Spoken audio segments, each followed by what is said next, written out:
Okay, so let's come back to our Kalinin-Katok theorem. So let's remember what is the setting. We have an action alpha of ck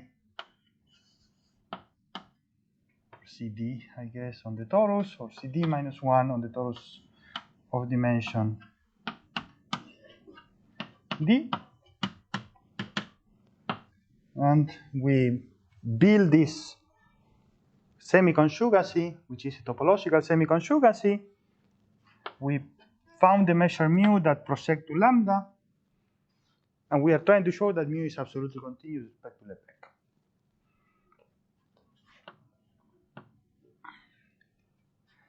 Okay. So the main assumption on the rho action is that Rd splits as sum of EI's, dimension of EI equals to 1, and I have chi I from Rd minus 1 into R, which is the Lyapunov exponents, and rho n of B is e to the chi I of B times, oops, not of B, but of n for B in EI, and actually we only care this up to some absolute value, but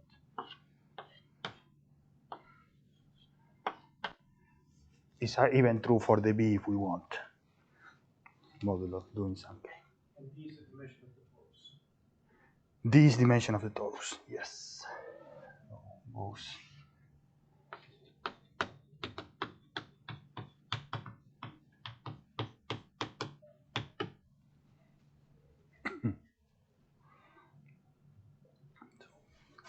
Emphasize it here. And the property of these chi i's, which is very important, is that chi 1 up to chi d from into this space L. Let me just do it easier, so has rank.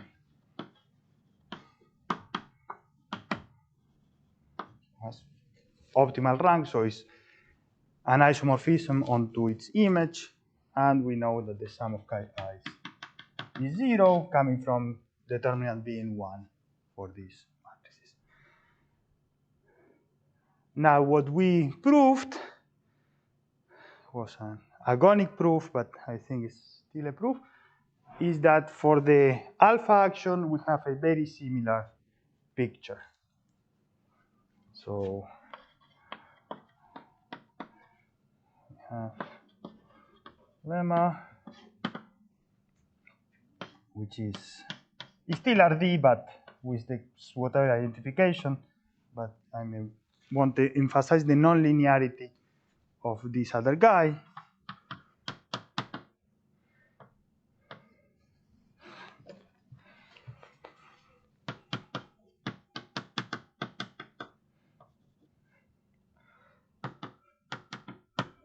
So for mu almost every x, in such a way that the alpha n ei mu is ei mu,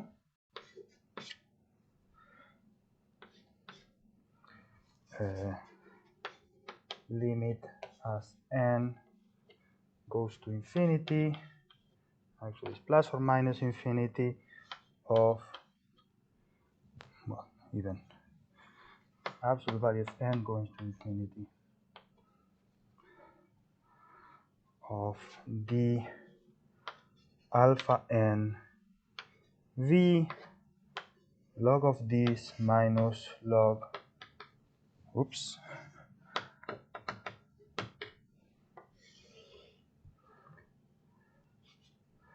okay, let me call them SI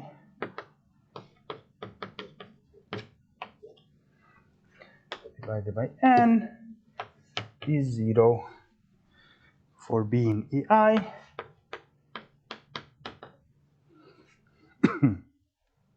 Mu where Si are some positive numbers.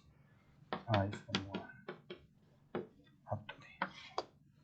So this is just saying that I have also a coarse decomposition coming from Osselet's theorem into all one-dimensionals, and these one-dimensionals are proportional, so the Lyapunov exponents as the original guys from the linear. So at the end of the day, Si will be 1, but we will not know it until the end of the Earth, essentially. So, but so far we don't know they are 1.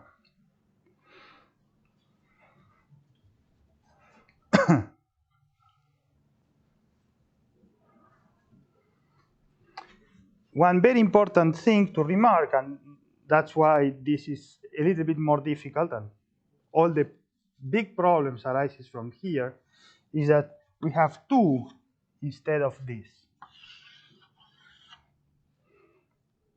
So we know this only asymptotically when n goes to infinity. We don't know it at every single step. So at every single step, this norm could be very large, very small, could do whatever he wants. We only know asymptotically that it will grow like that. Okay, now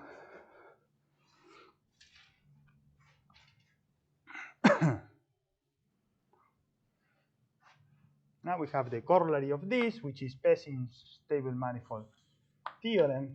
So in the case of rho, this limit again, so the second property also holds that SI being log of the norm of V. Yeah, exactly. So essentially, without dividing by n, I get log of the norm of V, and it's even constant. So this is a very strong assumption. And if I could have that, then life would be really very simple.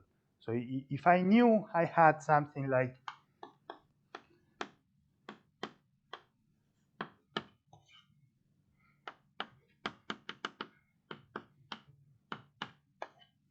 I don't need any more, then I really will be done. Even if this depends on x, but not on n, I will be happy. Even if the dependence on n would be very nice, so if I manage to have something like this, for instance, something like this and similar in the other side, that also will still be good, where c is a measurable function on x. But it's almost impossible to get it beforehand. So in a paper with Kalinin-Katok, we managed to do it playing some tricks. So instead of getting this, we modify things so that we actually get what we want. So we get this, forcing it, but it's much harder paper. So in this case, we still have the lemma, but we don't have the h. Okay? So we don't know the manifold is the torus. It's just any manifold with an action satisfying this. And something like that. Anyway, so what's the corollary is that we have the manifolds. For every I, we have Wi x is a 1D manifold tangent to Ix. So it's this coarse Lyapunov manifold, which is characterized as we have seen already. So for almost every x is the intersection with all the n's such that chi I of n is positive of the unstable manifold for n of x, where it is characterized by the fact that these are all the y's such that the limit as n goes, or as k goes to infinity, of log of the distance of f of alpha minus k and x to alpha minus k and y. This is negative. Okay, so it's all the guys which are exponentially asymptotic in the past to x. This is the unstable manifold for this value of n, and this intersection is this wi of x, and it is a manifold. Actually, Pesin actually gives you that this is manifolds which are tangent to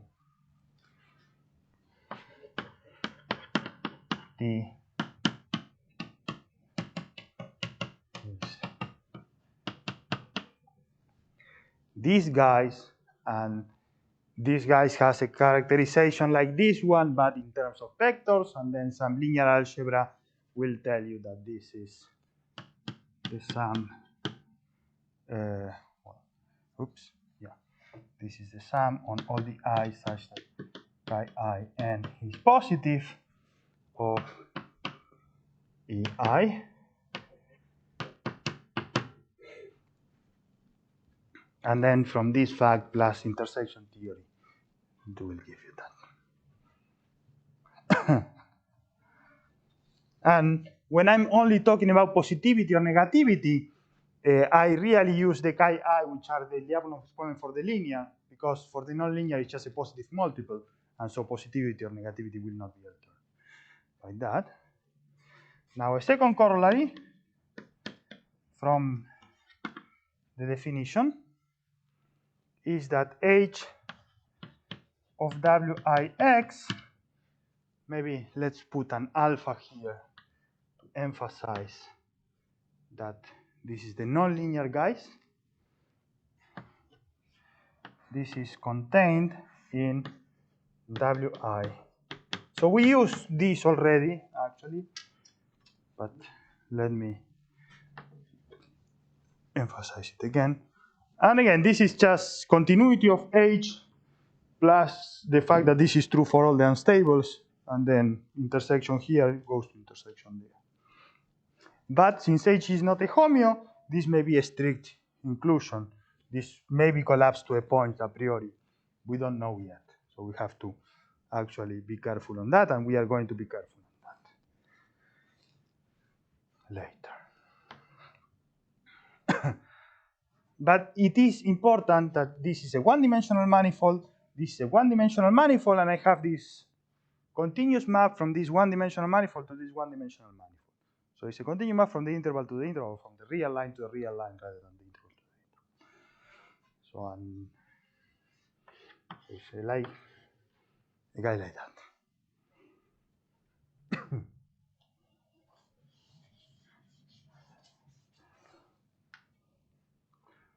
So just for future use, you can see from this continuity that either everything is collapsed to a point or the image contains a non-trivial interval.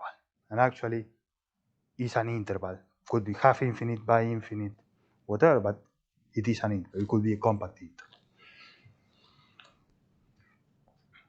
Same thing, if I restrict to an interval here, it will be mapping to an interval. Could degenerate to a point, but if not, has non-empty interior. This is very important. Okay.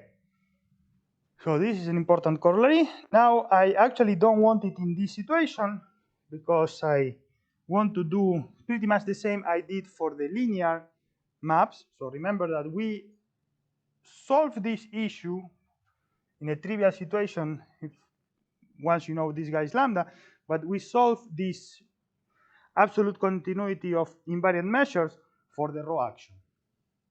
And I want to play exactly the same game here. So, and when we did it for the row action, we went to the suspension. So we go to the suspension here as well.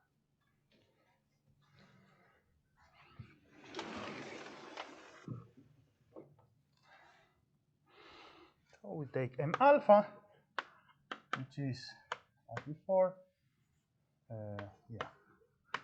Rd minus 1 times M is Td,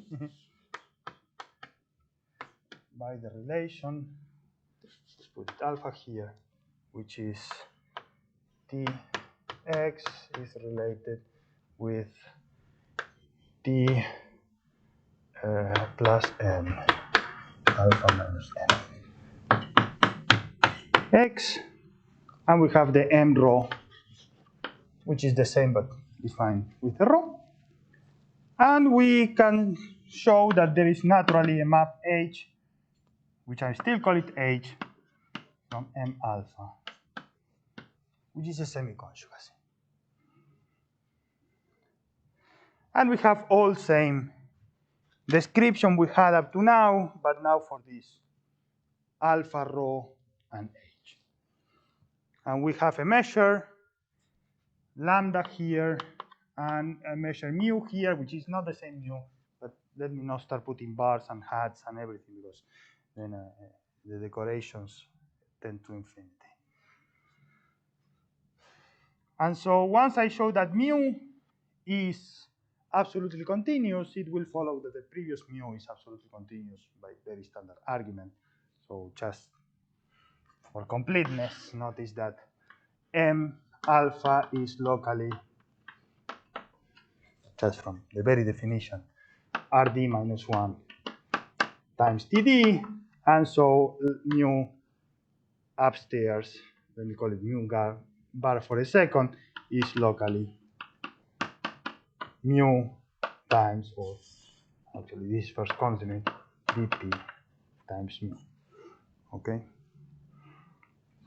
And so if dt times mu is absolutely continuous, then mu is absolutely continuous. That's pretty easy to show.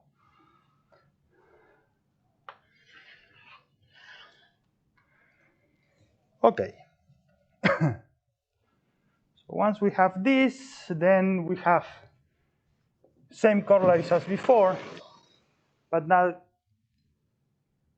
on the suspension, I get these one-dimensional manifolds all the way, and they are mapped into the ones for here. We have also the orbit foliation, but we don't care much about the orbit foliation.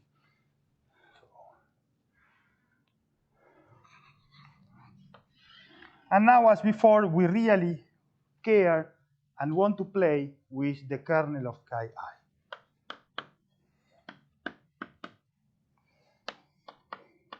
So we fix a T naught in this kernel, then we get isometric action for rho on this kernel, and then we try to use recurrence. Okay, so remember how you prove that lambda is absolutely continuous. Of course, I'm choosing lambda to be hard, but if I had to prove that lambda is absolutely continuous, what we did is took this gx, which was also the transformations t from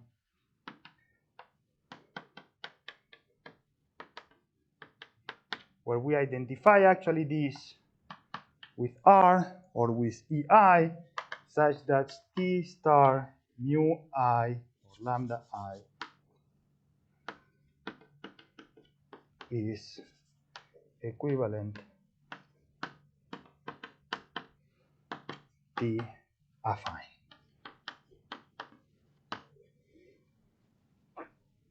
Actually, T was more a translation than just affine, but pretty much.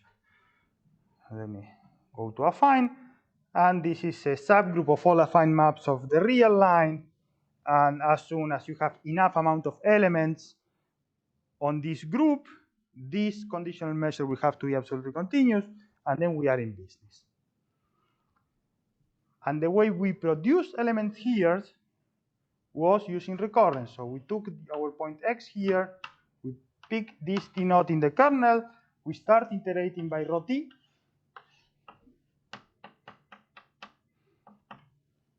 We make this rho tx come back into here. So rho kt of x. Then we take this rho kn t of x coming back to this point.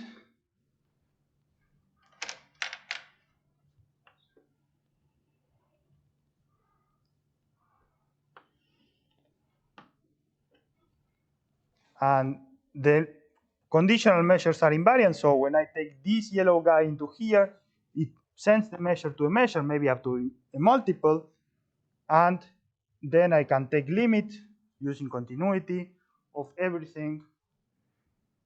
The fact I'm taking the T naught in the kernel tells me that the dynamics from this yellow to this vertical guy is an isometry, and so isometries go to the limit.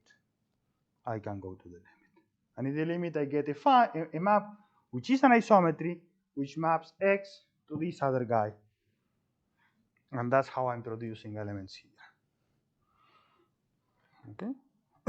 So they were 3 ingredients, or maybe 4, maybe 2, to make this game, which is continuity of these conditional measures, because when I take conditional measures here, I want it to converge to the conditional measure here. This came by itself with continuity of these vertical manifolds, which of course is lines for rho, so it's trivially continuous, the vertical lines in the linear situation, plus bound on the derivative of this guy, which I'm choosing so that it is always 1. So these are the 3 main ingredients. Okay, then there was the question of to which points I can approximate. This is second problem that we can address separately. But we have these 3 main ingredients, which the only non-trivial one for the linear was continuity of the conditional measure. Now, in the more general situation, we will have the problem of continuity of the conditional measure, still as not continuous as before. Continuity of the manifolds, again, is as not continuous. Well, it's worse because before it was continuous, now it's not anymore continuous. And we have to bound these numbers, which now is not even numbers, is diffeomorphisms from this guy to this guy. And these diffeomorphisms will be whatever they have to be. And now I have a sequence of diffeomorphisms that I need to be convergent over compact sets. And now this is a little bit harder. So the first 2 issues we will solve by the standard Lucin theorem. These are measurable functions, so the conditional measures are measurable functions. The invariant manifolds are a measurable function, so I can take a set of large measures where these functions are continuous. Good. Now, the main issue is how to get that these diffeomorphisms that map from this manifold to this manifold has converging subsequences. And then I can take a limit. Once I can take a limit of this diffeomorphism and that the limit is a diffeomorphism, then, okay, I will have to give up the fact that it's affine here, or maybe not, we will see. But let's say we give up this for a second, and then I will get diffeomorphisms mapping lambda to lambda, or mu to mu in that situation. That's what we are going to do.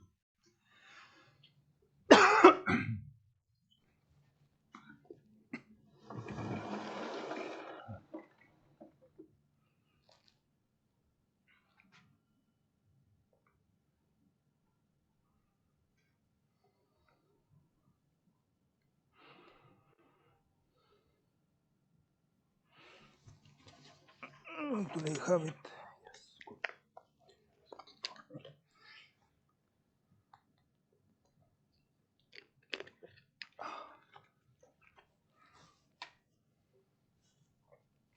Okay, good.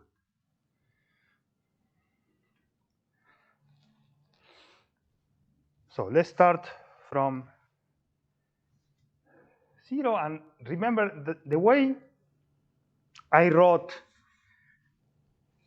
these wi's and this rho at that time. So that's what we are going to do now. So it's this lemma.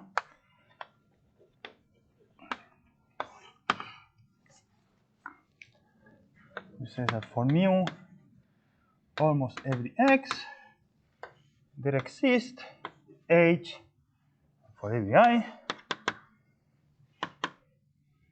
Okay, let's put upstairs from R into W I x alpha, and let me just emphasize that I'm doing it in the M alpha guy. I could do it in the torus, but I really prefer to have it in the M alpha guy. C1 diffuse.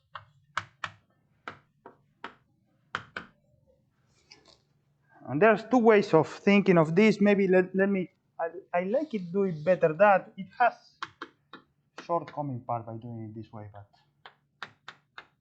it's actually better to do it this way. So I could identify this with R. I'm not doing it for a purpose that we will see in a second. So I have this, guys, C1 diffuse.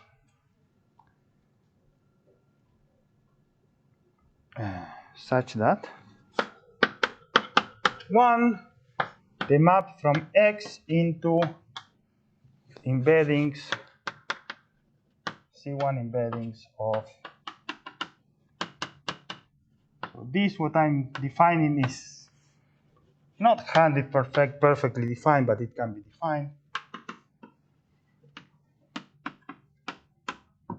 So this space is not well defined because I'm moving the X here and here.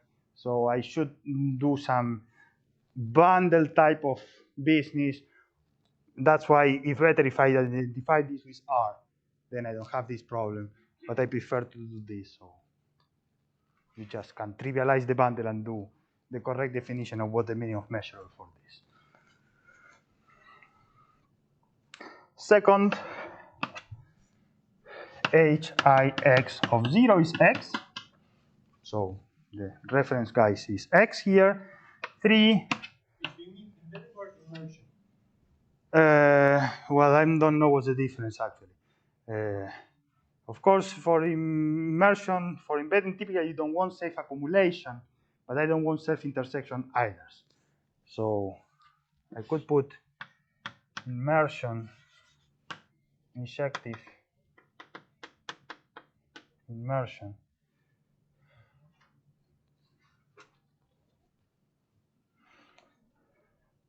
So it's injective C1 maps with injective derivative. That's all I need. Which are onto this guy, but this will be a consequence actually, so this will be set here. So this derivative at 0 here is identity. That's one of the advantages of taking this domain, because then the derivative goes from this tangent space to this tangent space, and then I say this. Okay, let me just to be more concrete here. There exists a set R containing M alpha mu of R equal to 1, and so for X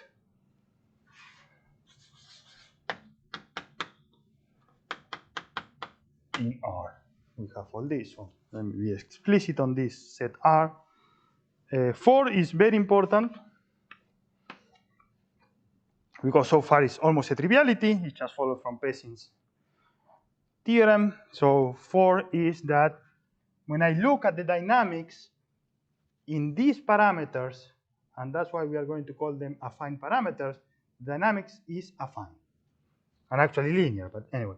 So if I apply Hix, I apply alpha n,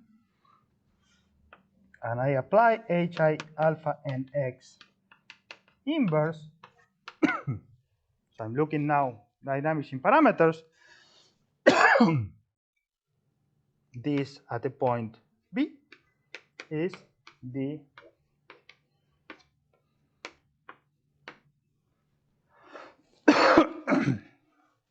multiplication by that derivative.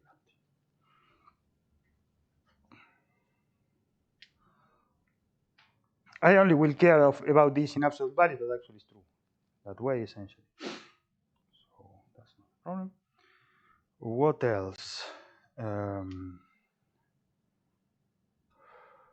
actually, yeah, maybe to be honest, let's do it in absolute value. It's hard to say because there is no orientability. I preserve. No, that's correct. I said it's correct. We will discuss it. 5.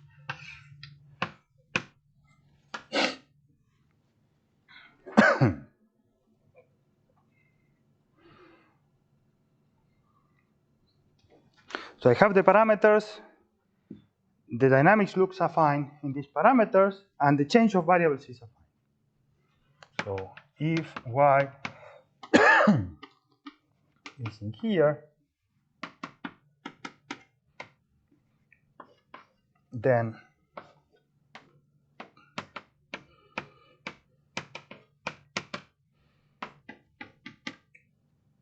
is some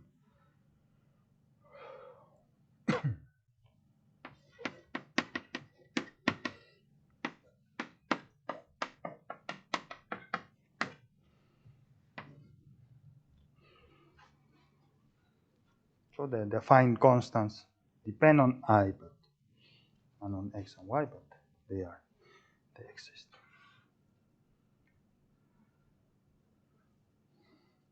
So we had this for the linear situation. Of course, it was much stronger in the linear situation. So this was an isometry. So the C was 1. And the rest essentially was the same. There was not much difference. So this is what will help me in keeping these affine maps here. Okay, without needing to go to different ones. Very good. So let me not enter into the proof of this yet. It's not so complicated. It's very explicit actually. But let's not do it yet. Let's use it. And let's see what's really need to be addressed.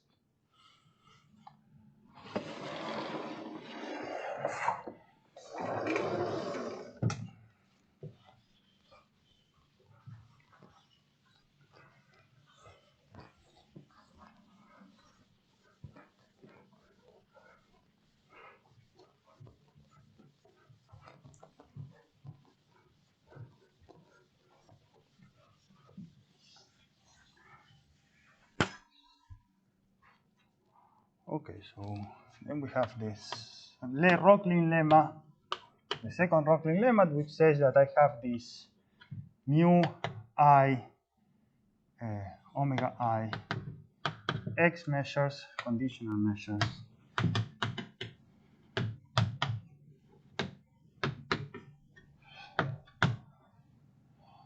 along the Wi alpha x foliation. Yeah, I sometimes forget the alpha. Most of the time, it will be in the alpha. And this is measurable.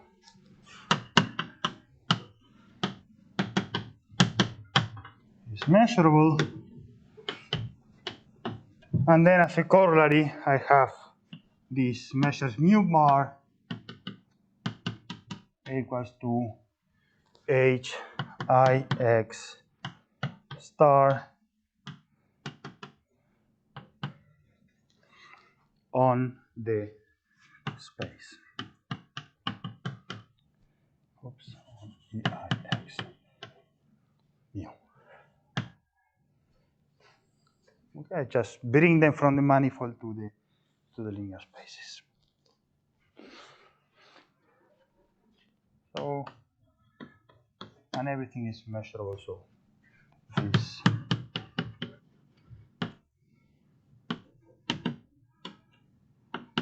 is measurable.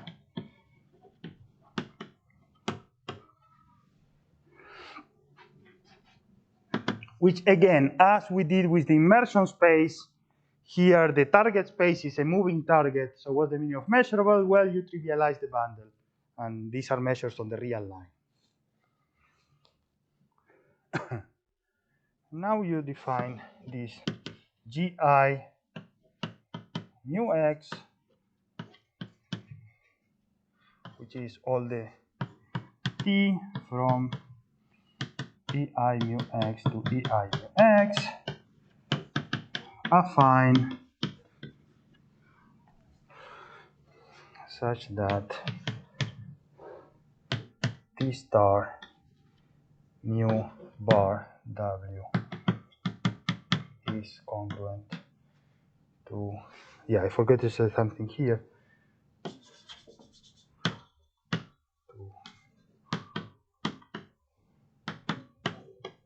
Alpha x. And I forget to say something up here, which is comes from this integration. So we have here that if y is in Wix, then mu Wix equals to mu Wi up to a multiple, as always. And hence the same happens here for the mu bar. So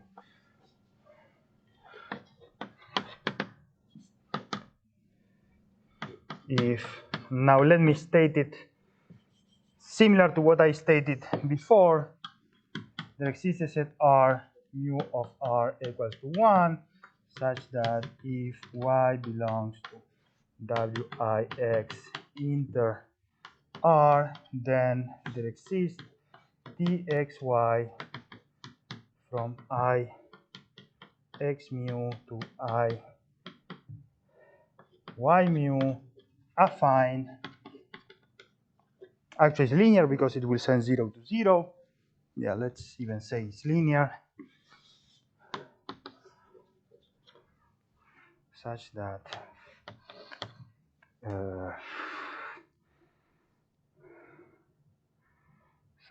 what? Such that dxy star mu bar is proportional to mu bar Wiy. Okay, and that just follows from this fact, plus the fact that the change of variables there is affine. And then it's just a matter of who is going to 0 and who is going to x and who is going to y. And then you can check that this is actually linear. And that is not so important for us. Okay, good. So then it's all about this group here. And we want to show that this group is large. Yes.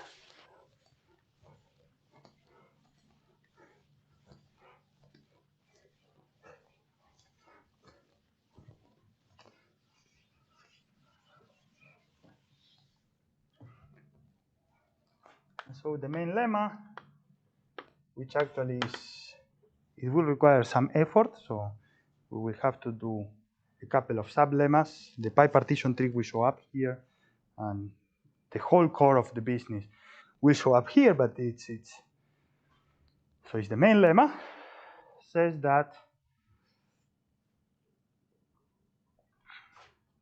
there exists a set R mu of R equal to 1 such that if x is in R and y is in Wix inter R, then this group is here. Okay, then there exists T in G I mu x such that T of 0 is H I x inverse of 1 or no. Okay, let's do it this way. So I can move from 0 to any point which is typical for this measure. So the orbit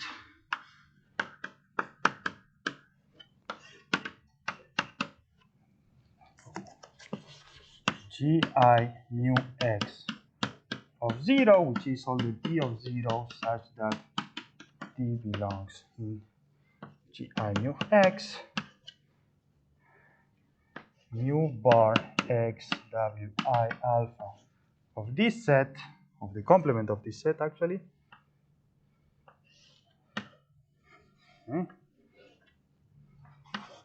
is 0. So this mu bar measure is fully supported on this orbit.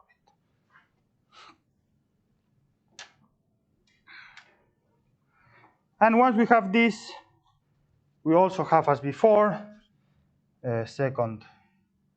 So this is an easy lemma. Well, we already did it more than easy, is that this guy is closed group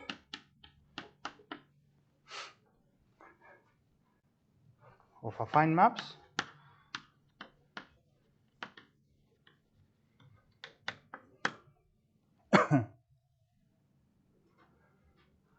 And then that's pretty much it, because then I have a subgroup of affine maps.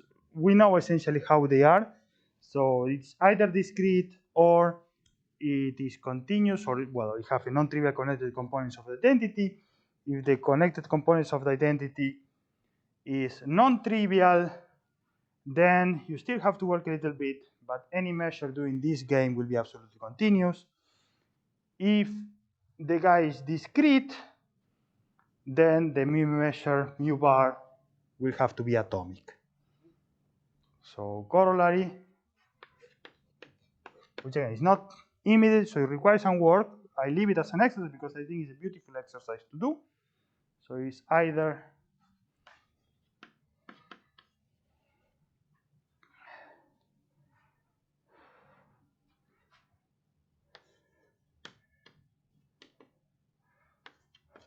is atomic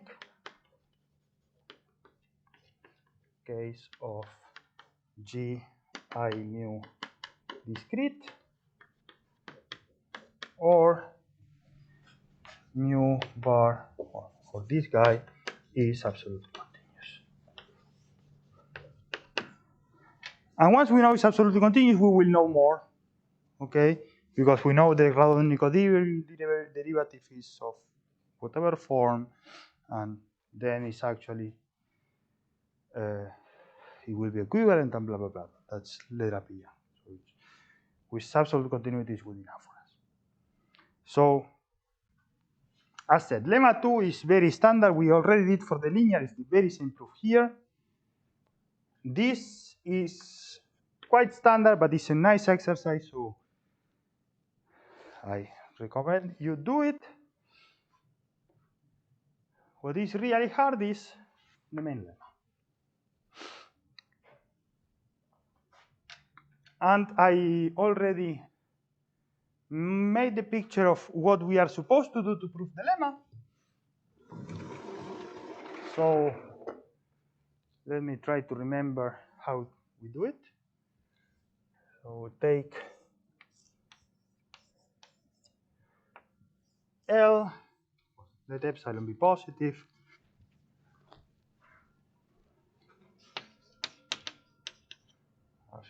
Epsilon smaller than, much more than 1/2, but 1/2 essentially should be, 1/2 plus epsilon should be, minus epsilon should be enough. Take L in M alpha, mu of L larger than 1 minus epsilon, and such that these guys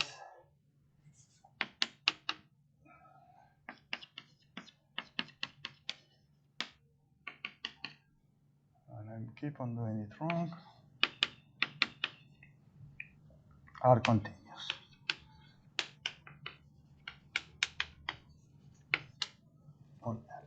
And also, even though, well, this is encoded here in 1, so I don't need to put it, but the Wi manifolds will vary continuously. But this exactly follows from here.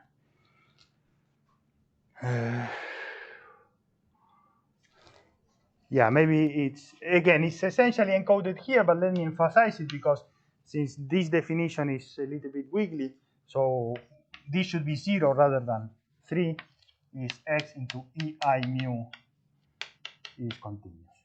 So once this is continuous, then we can really make sense of continuity up here and down here.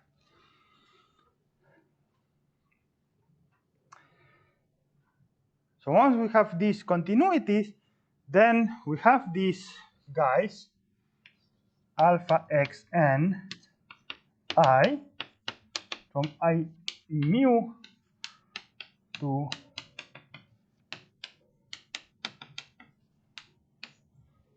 in, which is alpha xin of b is simply this, dx alpha n of b, which is, on the other hand, the same as h alpha n of x I inverse compose alpha n compose hxi at v. So by all this property, we get that alpha a x n star mu bar w I alpha et is, well, up to a multiple. Yeah, I didn't say about the invariance. There is also the invariance property of the conditional measures, which essentially translating what I'm writing here. This is the same as mu bar alpha n x. And this holds, even though I'm writing n, it holds for every n in Rd minus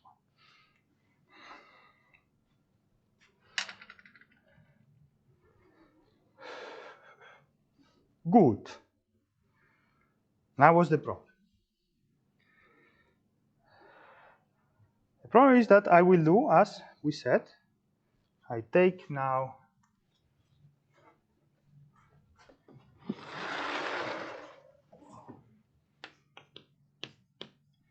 T naught in the kernel of chi I.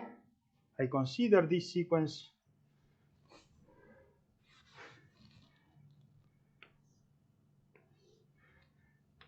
okay, wait a second. I consider this sequence tk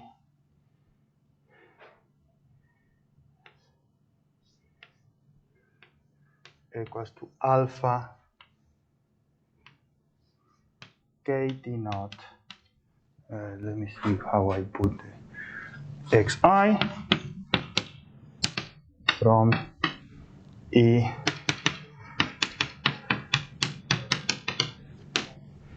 of alpha k t naught of x. This sequence is doing pretty much what I want, because tk star is giving me the measure alpha k t naught x, and so we want to take subsequence k sub n such that 1 alpha k sub n t naught x goes to y. Y is the element where it's supposed to be. So I need to find my set of full measure, but this will be part of the construction. And second is that all these iterates belongs to the corresponding losing set. So if I manage to succeed on that, then I will have this guy is going where it's going. This measure is never changing. And then I have to take a limit of the maps tk. Now the sequence of map tks are affine maps. So for an affine map to be convergent is very easy. You have a translation part and you have a expansion part. Both needs to be bounded. Once both are bounded, you can take subsequences. Okay, so really what we are fighting, so the translation part will not be much of a problem actually. essentially because the points are not getting very far apart, we will see. So really that's not the serious part, even though we will get both at once. But let's concentrate on the derivative of this affine map for a second. So what is the derivative? Derivative is d alpha kt naught restricted to the EI direction is this quantity. Okay, this is tk prime.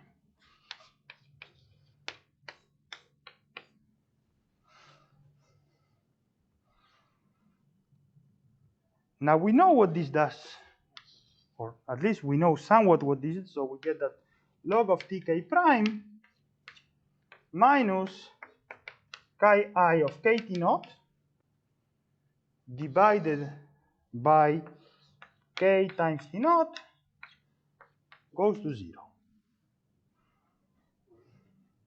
Now, t naught belongs to the kernel, so that's good. Which means that this is, okay, t naught is fixed, so this is sub-exponential in k. But this still can go to 0. Which means that tk prime still could go to infinity. Okay, it could be tk prime, for instance, could be e to the square root of k. And then Ocellet's theorem is telling me that this is perfectly fine, and still I cannot do what I want to do. So if I've managed to make it bounded, then the right-hand side is convergent because of Lucin theorem. The left-hand side is convergent because I get boundedness of this, and this equivalence will stay to the limit, as we saw for the linear case, that this equivalence stays to the limit once we have convergence on both sides. So really the core of the argument is in how you bound this derivative. And it doesn't come from dynamics for alpha. So really dynamics for alpha is not enough to get this boundedness, because dynamics for alpha is only giving you this Ocellet's theorem that, as we saw, is not strong enough. So this is the lemma.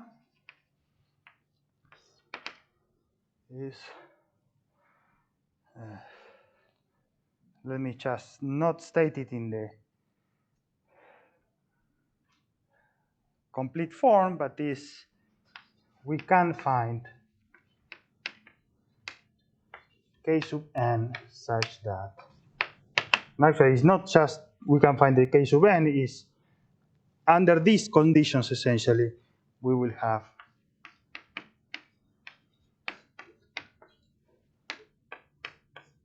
this bound. And actually even more, we will get that the affine map itself stays in a bounded region. And then we can conclude that. So since I don't think we have that much time, let me show you how you bound. So what's the geometric picture behind bounding this, and then we can discuss how the set of full measure R is picked and everything that we more or less did for the linear situation already. So let's go here. Yeah. Good.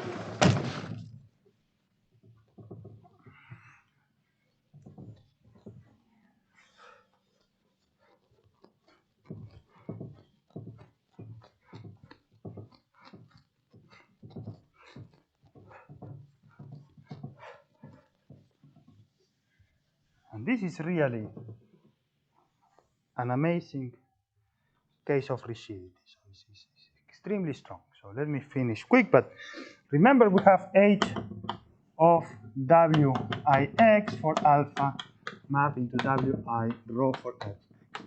We have this continuous map. Okay? And this continuous map intertwines the derivatives.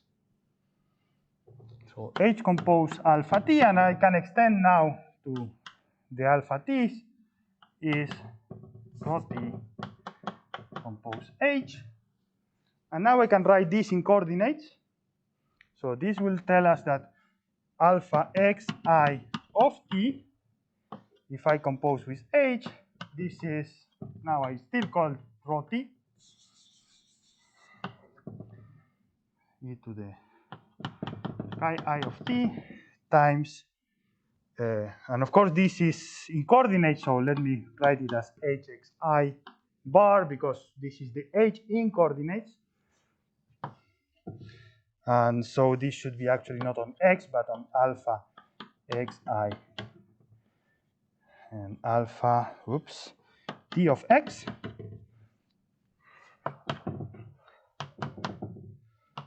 And this is a v, not a t. No, that's a t, okay. So this linear map is this composition. Okay?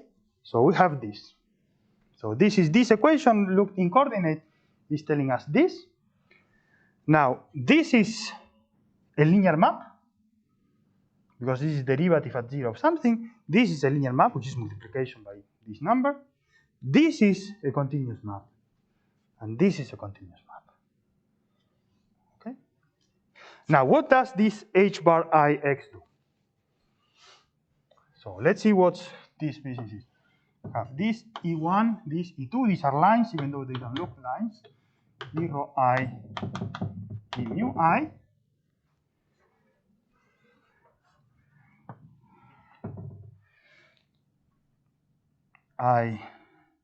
Okay, sorry, do it again. I need this, this, this, and this. Now I have this h x bar I, h bar alpha tx I. I have rho alpha here, alpha I t x. I have rho t, which is e to the chi I. Okay, so this is this linear map, this linear map, this linear map.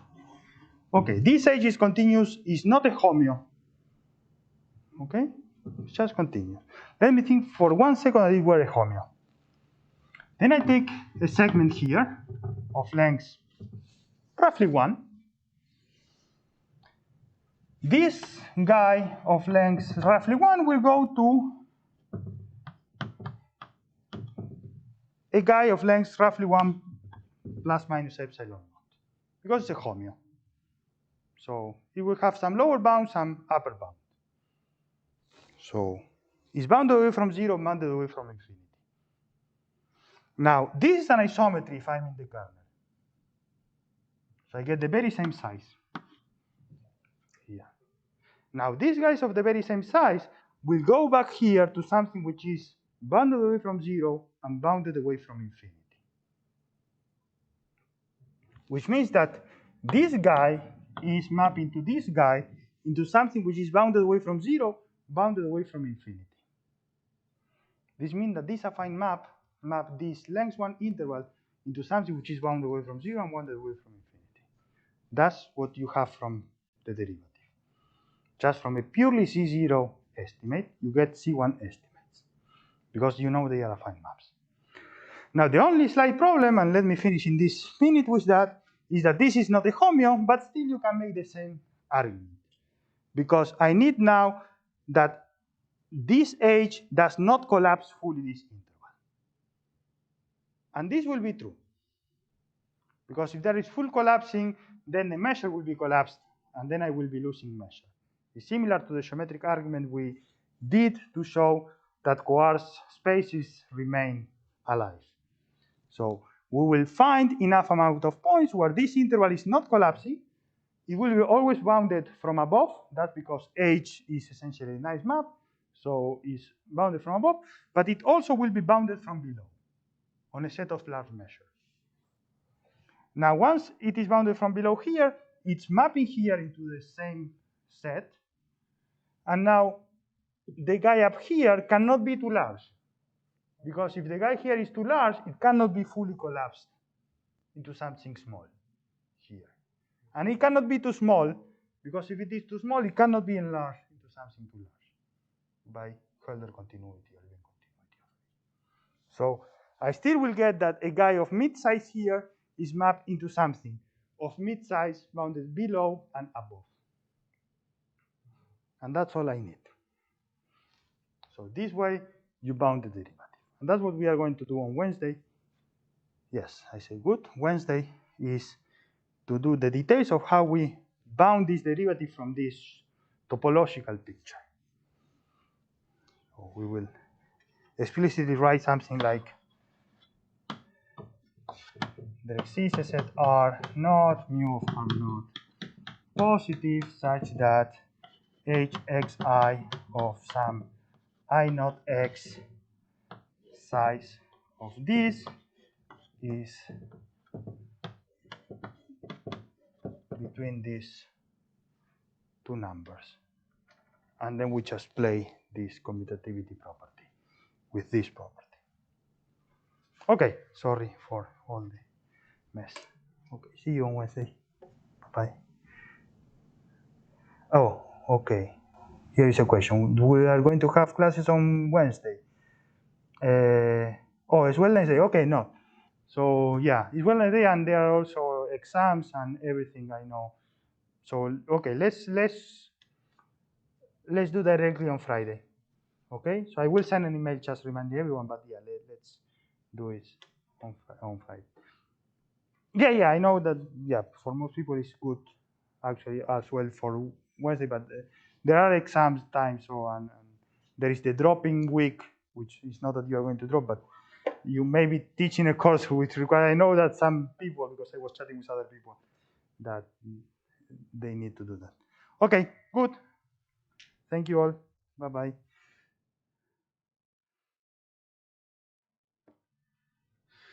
Okay, so let's see where we stand. So we have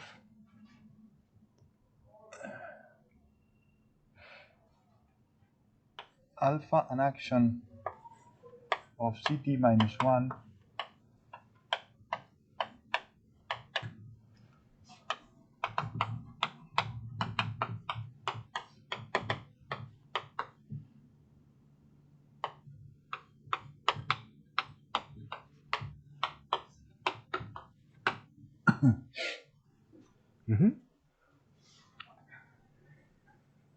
So we have an action on the torus of at least two commuting guys, but oops, this has to be D, okay, which induces standard action, linear action on TD.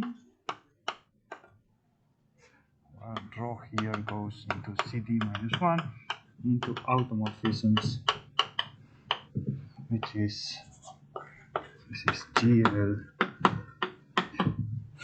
DC. Now we want something more about rho, and the things we want about rho, which will be translated to alpha, is that RD splits as E1 plus ED. We have this Lyapunov exponents such that chi1 chi d has rank d minus 1, so it's onto some d minus 1 space. That's pretty much all we need, plus whatever obvious fact that the sum of the chi-i's has to be 0, because the determinant is 1 always, and we have that rho n is e to the chi-i n, b for d in ei, and this is already making some sort of assumption, because I don't want to put the absolute values, but other than that, it's not much of an assumption. In particular, the ei spaces are invariant. And that's it. That's all our assumptions on rho. And we saw that this implies that we have this conjugacy, which is continuous onto homotopic to the identity from the alpha action to the rho action, and we pick a measure here, mu, which is ergodic for alpha, and that is projected for lambda, and the theorem we are proving is by Kalinin and Katok that says that mu is absolutely continuous with respect to lambda. And the important is not that lambda is a measure downstairs, the important is that lambda is Lebesgue.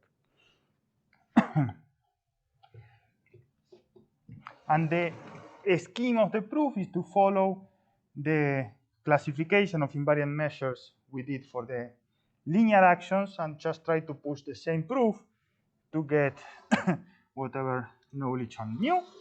And so what we saw is that, so far, is that the tangent TD splits as sum of nonlinear spaces for alpha, that they are tangent to manifolds almost everywhere, that we have chi I alpha or mu, Lyapunov exponents,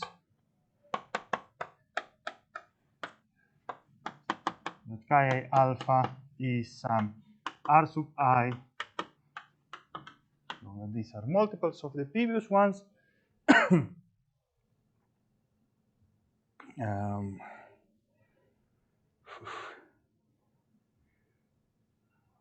What else? We have some nice parametrizations, but we build the suspension m alpha equals to r times TD rd minus 1 times TD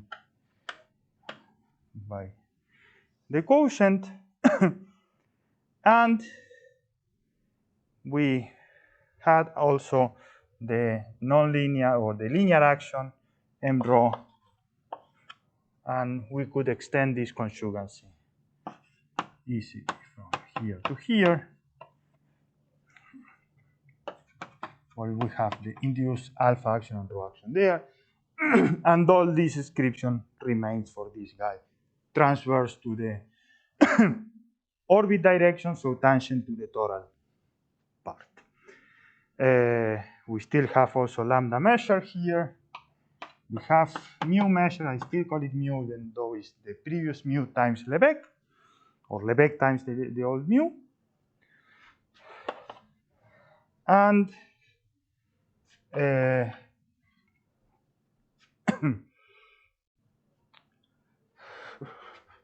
we had that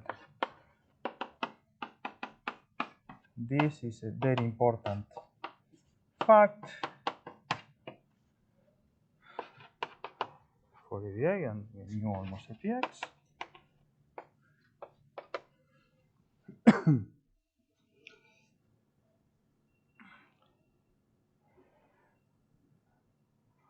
We had our main lemma about parametrizations, which is h I alpha from E I alpha x C1 diffuse such that h I alpha is 0 equals to x compose with d at 0 of alpha n in the EI direction. So this is just pretty much a number.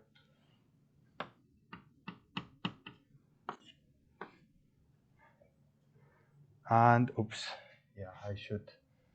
Okay, I guess notation is the I up here and the x. So we don't need the alpha because they depends on the point x. And then here, of course, this happens in the image of alpha n of x. This is the same as alpha n compose hxi. So, meaning that in coordinates, your dynamics is linear and essential multiplication by this number. And this is true. Let's put a t just to keep the idea that this is continuous time. T. And this guy I'm using the same notation, but here is x is in m alpha, so in the suspended space. So this is very important. 3, which probably should be 1, is derivative at 0 of this guy is identity. So it's a local diffuse certainly, and derivative is the identity. 4 is that, and actually here the point is there exists a set R in M alpha mu of R equal to 1 such that X is in R, it's not just in M alpha, but I have this. So if Y is in W Ix intersected R, then the change of variable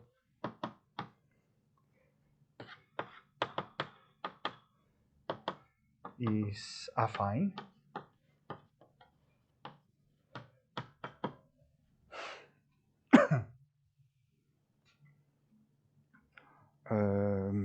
There was a 0 fact, which was that this guy is measurable.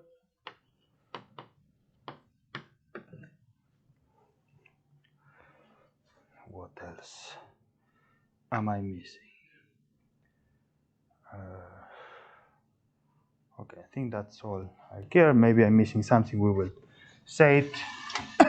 But these are the coordinates which make loop-your dynamics linear. Okay? So linear like that. And these coordinates happen to be an affine family of coordinates along your Wi manifold, and this is very, very important and useful. And it's really amazing that it happens always, but it does happen always. Then this is about the linear coordinates. Now, what about the invariant measure? So we have a second lemma saying that we have this family of mu bar I x on this ei alpha of x, which actually, when we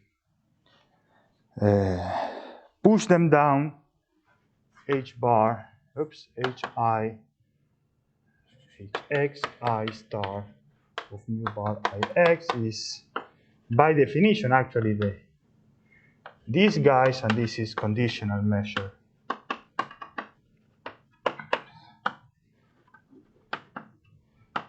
of mu along this Wi alpha of exfoliation. So these are well defined by this second Rokhlin theorem, and the Wi alphas are pretty nice. So Pesin theory tells you that this is a reasonably nice foliation so that you can disintegrate and get these sigma finite, locally finite measures, mu xi. And then the consequences of this measure and the fact that mu is an invariant measure are listed here essentially, but already in these linear coordinates, because we do it in the linear coordinates, which is that x into is measurable, of which we only will care that every measure function is continuous on a set of large measure, arbitrary large measure. That's really what we would care. The second thing is that 0 is in the support for every x, and again, this is on a set R. We can have the same set R as before, we can just intersect and it's still a set of full measure. We have that if we do, okay, let's put a name to this guy. So we define this guy, d0 alpha t, we define this guy as alpha xi of t, okay, which goes from ei x alpha into ei alpha t of x. Just putting a name to this number, basically. So it's both a number and a linear map on the reals, and then we have that alpha x ti star mu bar ix is up to a multiple, up to a number that will depend on t and on x, mu bar I alpha t of x.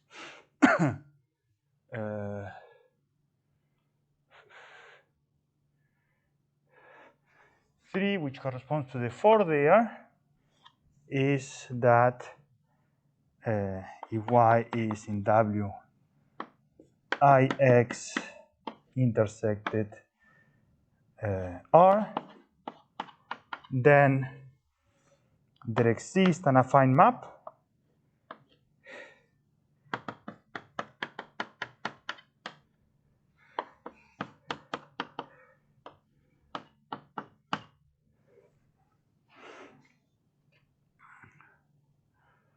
from this linear space into this linear space, affine. So it's a txy, which is pretty much this affine map, such that txy star h, mu bar ix is proportional to mu bar iy. And actually, yeah, let's call it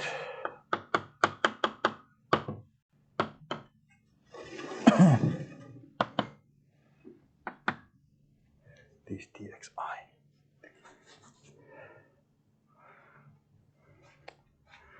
Okay, so this is the main setting, which really looks very, very similar to the linear situation, to what we did in the linear situation. And then we have to use these properties to show some nice properties when to produce elements that preserve this conditional measure. So what we did before was to take T naught in the kernel of KIT alpha, which is the same as kernel of KI. Oops, notice. Because these two guys have the same kernel. So we took this guy, and the observation is that for the in R, not in R, in I, rho t of B is e to the chi it times B. Here is a slight abuse of language, okay, because now I'm doing it in the suspension, so I should put a point X, which will have a guy in the base and a point in the fiber. That's why I'm allowed to do continuous version of it, but it's still true, so let me just allow that. But this is true for every t, so in particular when I put this t naught, I put this t naught, and I get that this is V. And again, it's not the same V, so then it's really, I should put the absolute value because these are in two different tangent spaces, and that's what is actually true. But it's an isometry. What is important here is a linear map, which is an isometry. That's very, very important. Now, the problem is that we don't have the same thing for the nonlinear. So I take this guy, T naught. This goes, and now I can be more emphatic, and I should be more emphatic here, from here into.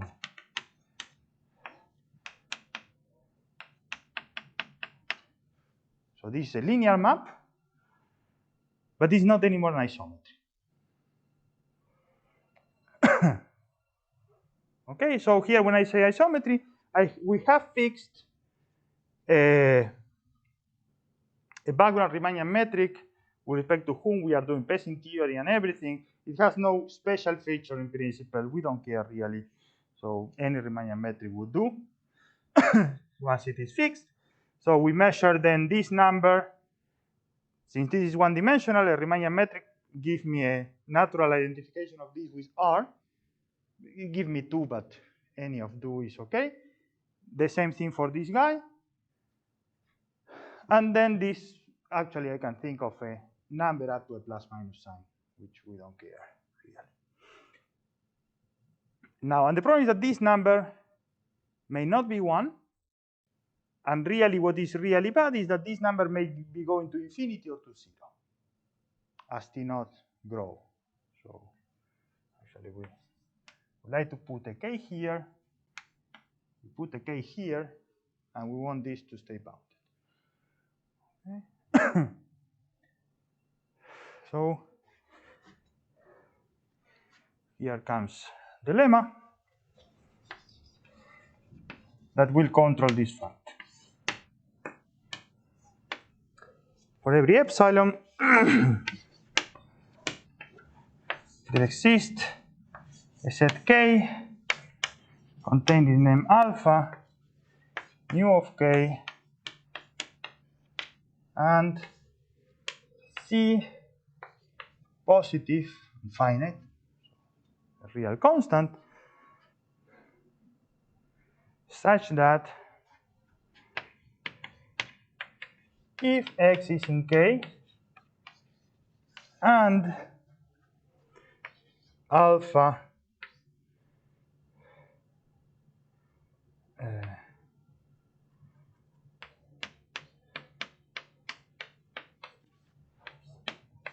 or T in the kernel of Chi,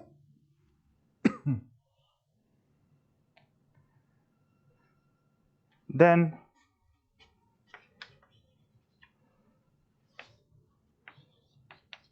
the absolute value of this quantity is bounded above and bounded below. So I cannot bound this independent of anything, but as soon as the point starts in K, the guy goes back to K, I'm still on the kernel because that's where I hope to bound. No matter how small or how large is T, this stays uniformly bounded. Okay. So this is the main lemma, because once I have this, I can pretend maybe not that this is an isometry, but I have compactness of the space of linear map doing this. And that's all I care.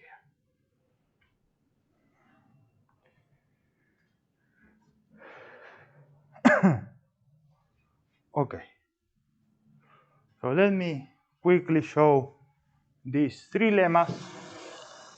So I have lemma 1, lemma 2, lemma 3. So lemma 2 is an immediate consequence of lemma 1 plus the Rokhlin disintegration theorem, so we really don't need to go. So we went already through it. Lemma 1 is new for what we have been doing in this course. So let's do lemma 1 with almost full detail, essentially. So this will be our driving equation.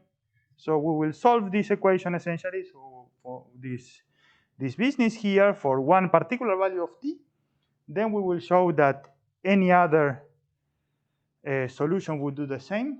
So for any other value of t, so it works for all other values of t's.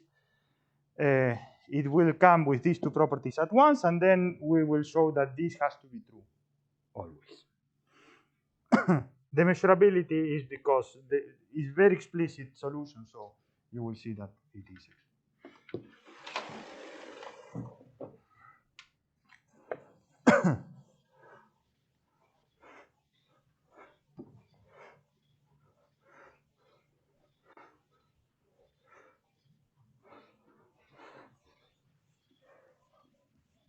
Okay, let me show you, because this is not really a new stuff. This goes back to Poincaré, so it's 150 years ago, or maybe 100 years ago, who knows, certainly something somewhere in between. So how you do it for a fixed point? So there are two ways of doing such a thing for a fixed point. Both are essentially the same way, but we choose one of the forms which is very suitable for this business here. And also it has some relation with other subjects we have discussed. So, observation. So let's say you have f from R to R, f of 0 equals to 0, f prime of 0 is a 9 between 0 and 1. Let's also assume that f of x, let's say fn of x goes to 0 for every x. This is a global attracting guy. We call this lambda. And then the claim is that there exists h from R to R such that h compose lambda is f compose h a diffio, h of 0 equals to 0, h prime of 0 equals to 1. So the standard way you do this is actually you define h inverse of x as the limit as n goes to infinity of fnx divided by lambda to the n. So you just define it that way and you get everything you just get. Now that's not what we are going to do. We are going to do a slightly different way.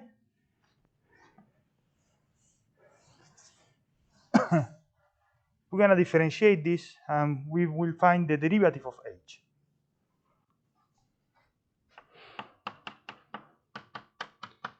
This is if prime on hx times, and I forgot the lambda here. Now remember, lambda is f prime at 0.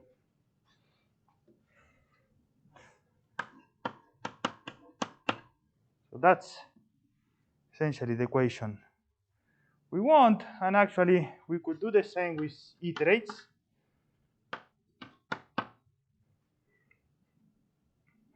And then, of course, this will give me a lambda to the n. And you see that lambda is smaller than 1, so assuming that life is nice, this will have to go to h prime of 0 that I want it to be 1.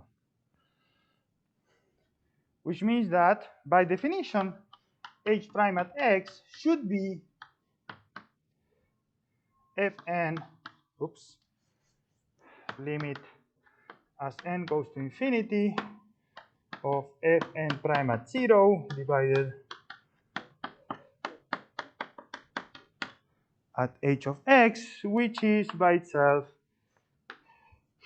the product from 0 up to infinity of f prime at fk at 0 divided by f prime at fk of h of x.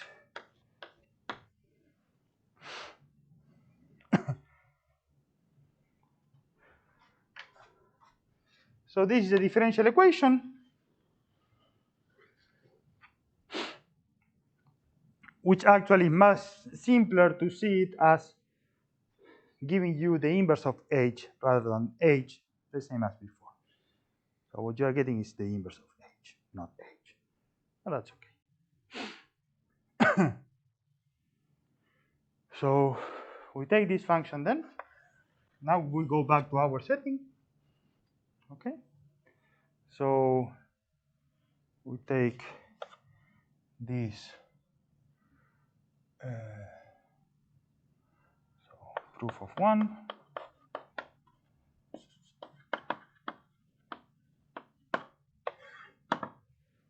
So we have this guy here. So we define what is the correct name for this guy?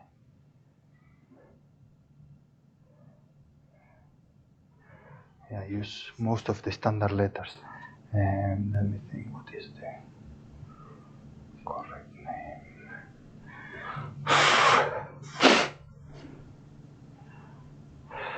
Okay, let me just do it. So C sub x from W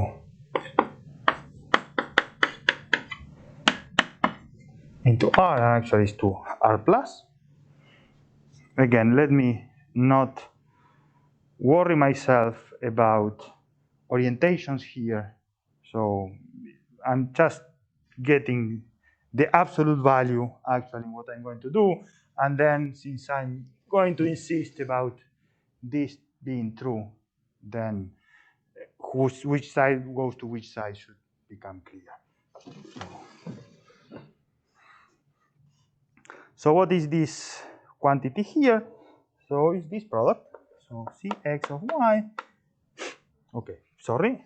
So take T naught such that chi I of T naught is negative.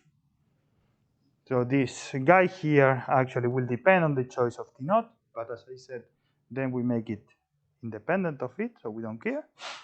So I define this guy as the product from k equals to 0 up to infinity of the derivative at alpha k T naught of x of alpha T naught on the EI direction of on the point. Well, it's clear. So the point is here. I don't need to put it twice. So on this direction for the point x, and then I divide by the point y. Alpha k T naught of y of alpha T naught in the EI alpha direction.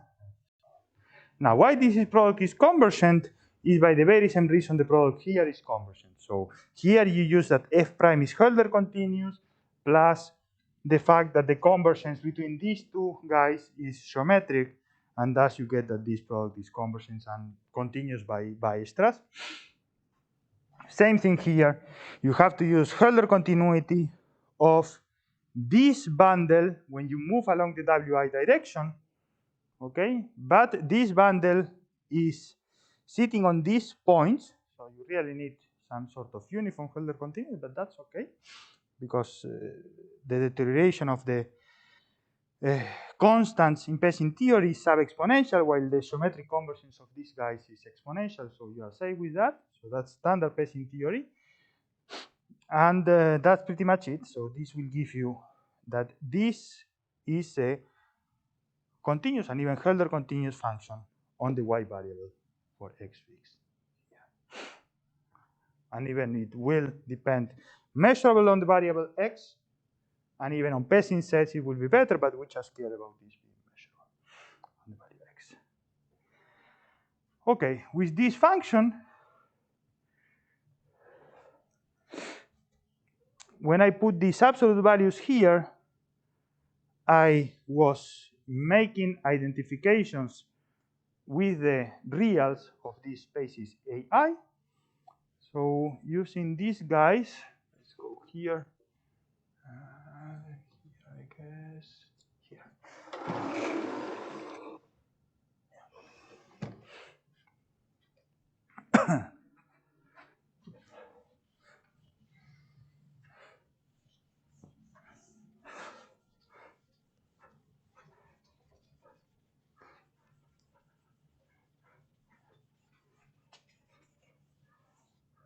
So using this function, then we solve the differential equation like here. So we define let hxi from wi from ai, sorry.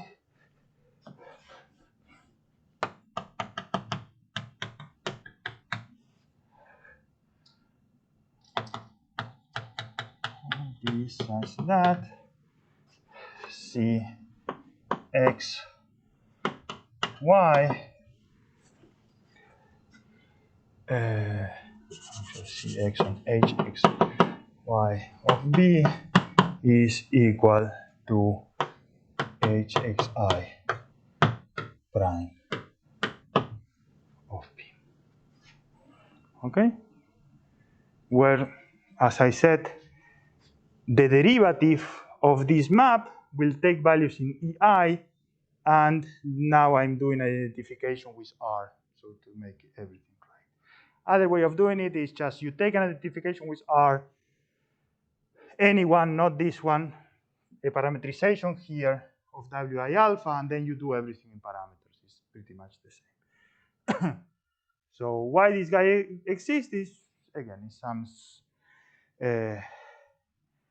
ODE or even trivial, you find the inverse of this guy easily. But that's how you solve this ODE after all. So that's what it is.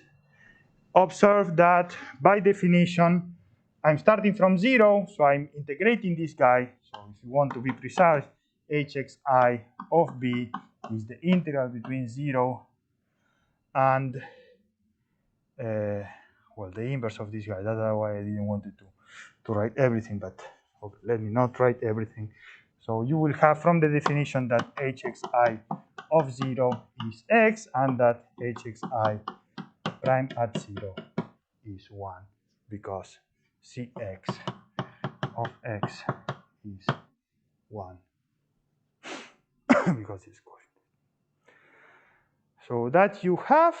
Also, you have, for free, by the definition, that hxi prime, oh, sorry, not that hxi prime. You will have directly from the definition, by making the match of the derivatives, that h alpha t naught x compose d naught alpha t naught. Okay, here this was a mistake. It's an x.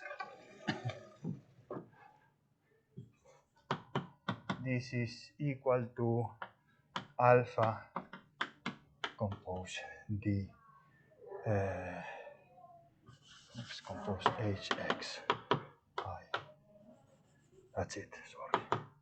So for the t naught, you will have it at once. You just differentiate this, and you see that the what you are getting is the differential formula for this guy, and the differential formula for this guy holds by the very definition of this function cx.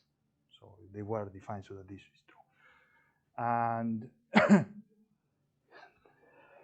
0 goes to 0, so then this settles that you should have full equality.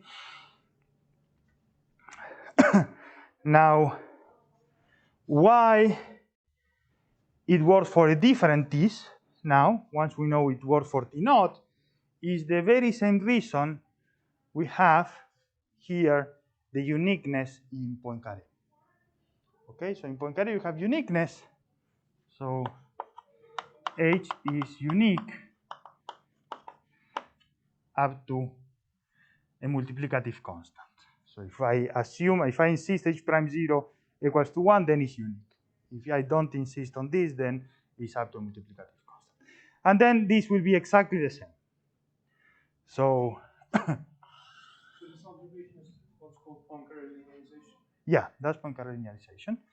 And here you pretty much will have the same. So the way you argue is as follows. You take h bar x I, you define it as being what you get from there, which let me try to do it correctly. So this will be alpha t.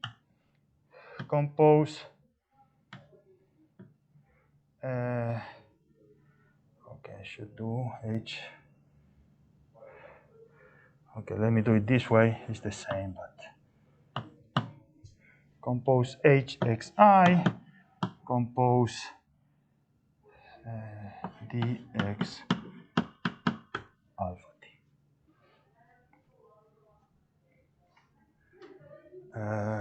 But this will take values where I don't want, so yeah, that should be alpha tx. Now it's better. Okay, so if I do this, then I want to show that this guy is the same as hxi. So certainly 0 maps to 0, and derivative at 0 is 1, is identity. So now we just need to do the uniqueness in in Poincaré, and the way uniqueness goes is because, as before, you take this guy now. Where should put the inverse here, actually. So this goes from linear to linear, from the EI to the EI space. And when I apply here dx alpha t, this is t naught, sorry. This is the same as dx alpha t naught composed with, okay, I'm sorry, I'm doing something wrong here. Let me do it right.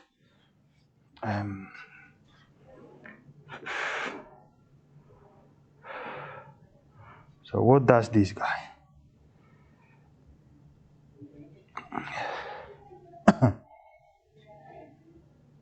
So I compose this with d alpha minus kt naught x alpha kt naught in the EI direction, and this, so this guy start in the minus k whatever guy, it bring me to the x guy, this give me to the wi, this bring me back to the EI, and so I have to do something similar.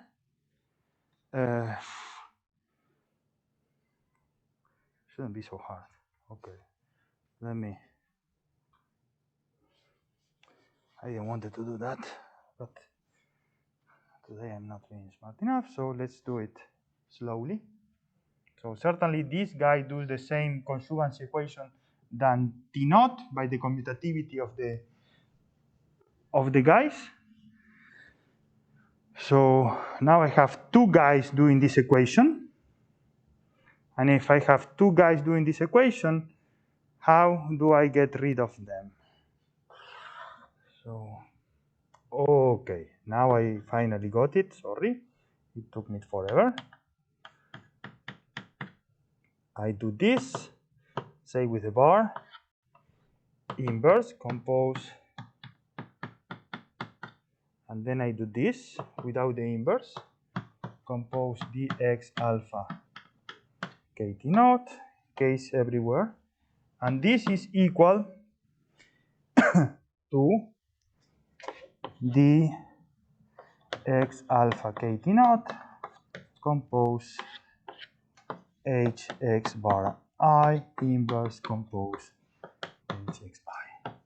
Finally, sorry, it took me forever, but that's what we get. So it just follows from this formula applied to the h and the h bar. You get this, and this really settles us for this uniqueness in Poincaré. Let's say you take the derivative, then when you take the derivative, this guy here, you take k2 plus infinity, remember that we choose it so we have some contraction, so this guy will cancel when you get from here when you take the derivative. This guy, if you compute what you are getting, is going to 1, because these 2 points are getting together. So then actually this point, when I iterate with the corresponding guy, are getting together. So you get something going to 1 here, which means that this is going to 1, but this guy never moved, which means that this guy is 1. Okay, and that's pretty much the same proof you would do if it was the Poincaré uniqueness statement. So you show that the derivative of this goes to 1, and if the derivative of this goes to 1, the derivative of this is 1, so this is identity. So this settles this item 3, the item 2, for everything. Now the 4, which is that the change of variables is affine, is pretty much the same game. So let me do the 4, which is redo this guy.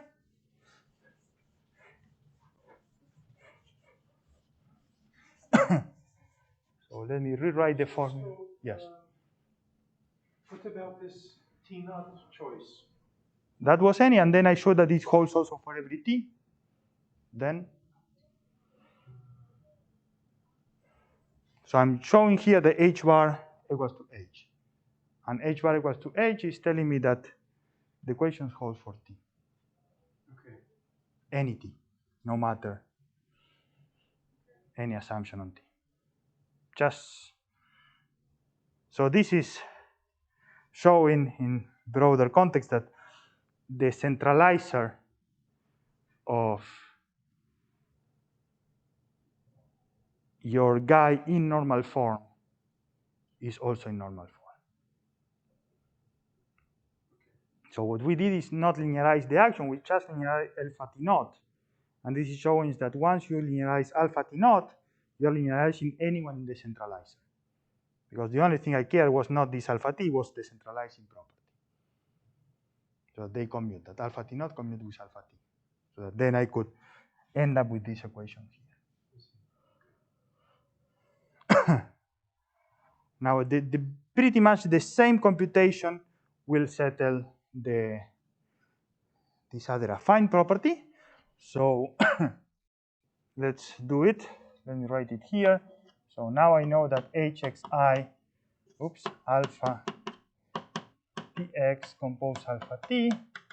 This is this alpha tx compose. Okay, I'm doing it wrong. So this is tx alpha t, and this is alpha t compose hxi. And the same I have for y. But now it's di alpha t. Here is still alpha t, and here I have hxi. Okay, but let's just rewrite it. There was a y here, but I'm going to rewrite it here. So this,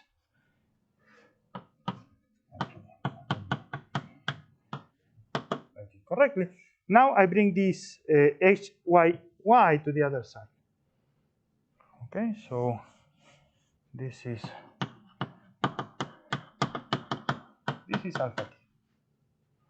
And now I do the same up here.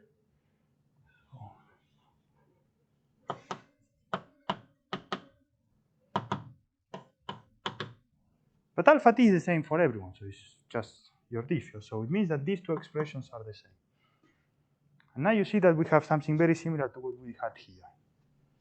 Not exactly the same, but very similar.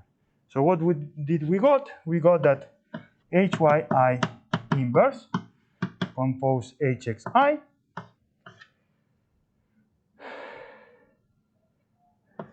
This compose dy alpha t.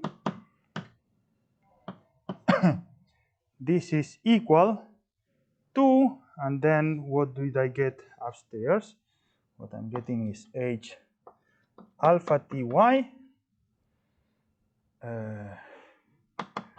I inverse compose h alpha tx I compose dx alpha t.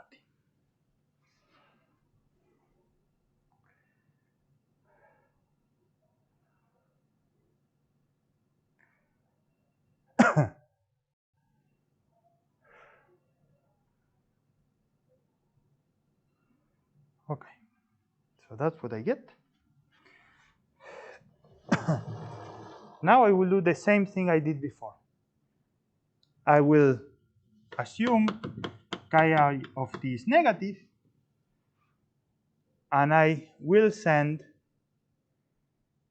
the t to infinity, making this chi I of t.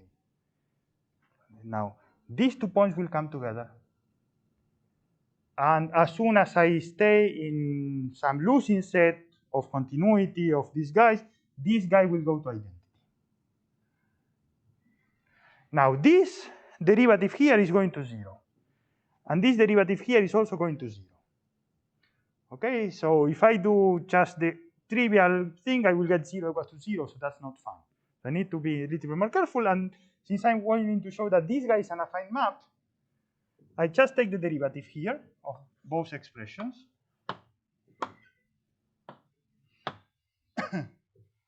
And I want this derivative to be constant.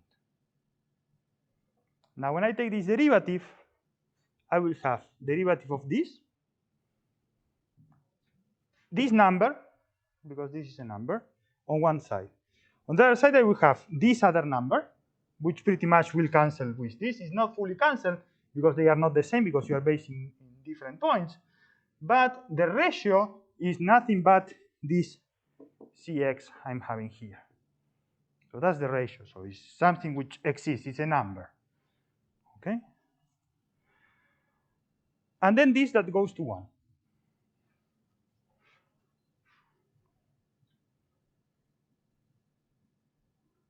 Okay? So if you do carefully by yourself, it's one-dimensional. This is, so these functions belong to one-dimensional linear space. This also in one-dimensional linear space. So you choose your identification with R. Then you take derivative. So when you take this derivative, you are essentially end up showing, and take the t to infinity, you essentially showed, so take derivative, send k t equals to k t naught to infinity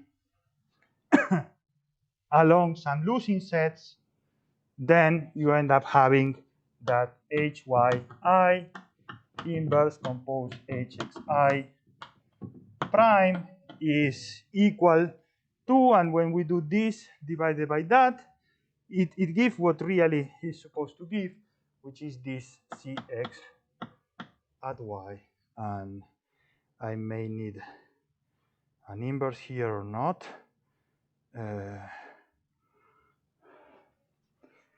So who is in the denominator? So x is in the numerator, and here I get x in the numerator and y in the denominator, so this is correct. So you get this.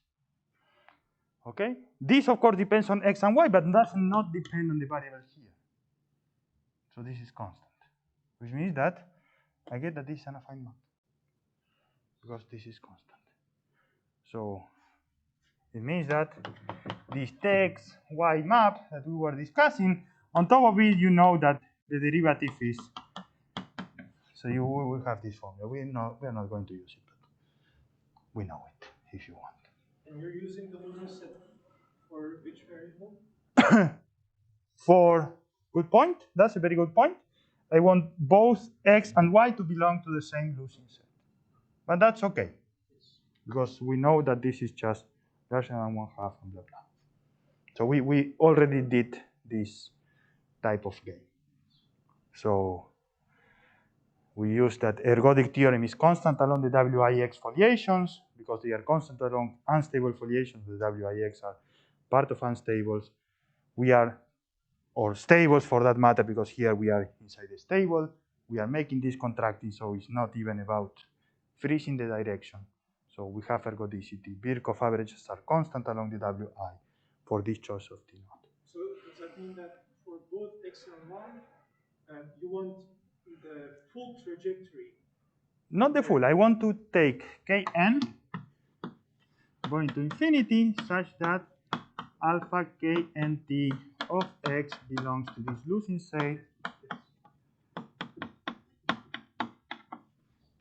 So just a sequence, because then I evaluate this along these sequences, this goes to 1 along this sequence, and this is good along this sequence. Okay, so this gives that this is affine. Oh boy, I hope to finish today, and I still have lemma 3. Okay, so this settles this lemma 1. Now we need lemma 3. So yeah, I will not be able to do it in 2 minutes. So again, we will use some losing sets. So K will be some nice losing sets, but will be defined with a very special.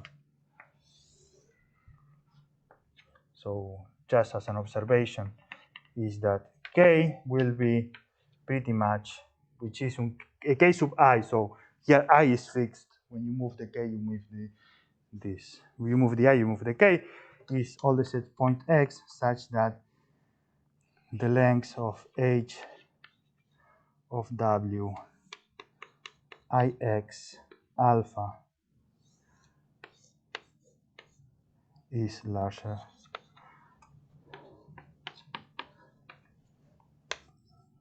So for some value of epsilon naught, so this actually depends on epsilon naught. And the claim is that the union, that this is 1.